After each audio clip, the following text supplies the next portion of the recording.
Hello everyone, আসসালামু আলাইকুম guys. আজকে তোমাদের একটা রেসিপি দেখাবো ফুলকপি। তো দেখো, প্রথমে ফুলকপিটাকে হালকা করে সিদ্ধ করে নিয়েছি। একটা ডিম নিয়ে নিলাম, আর এখানে নিয়েছি ময়দা, চালের গুঁড়া, হলুদ গুঁড়া, মরিচের গুঁড়ো, লবণ। এখানে সব মিক্স করে নিব।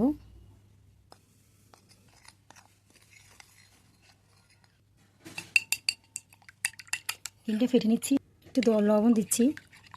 এখন ফুলকপিগুলো দিয়ে দিব, মেখে করে নিব। এটার সাথে মানে একটু মেখে নিচ্ছি আর কি। ডিমের সাথে মাখানো হয়ে গেছে, এখন কিছুক্ষণের জন্য রেখে দিব। এখন এই ময়দার সাথে মেখে নিব। ময়দার সাথে মাখানোর পর আবারও কিছুক্ষণের জন্য রেখে দিব।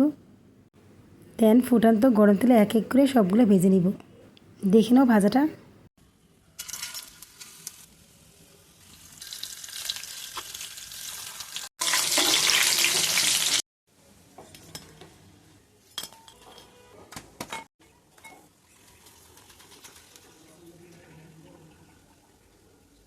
দেখতে তো পাচ্ছ কতটা মুসমুস করে ভেজে নিয়েছি।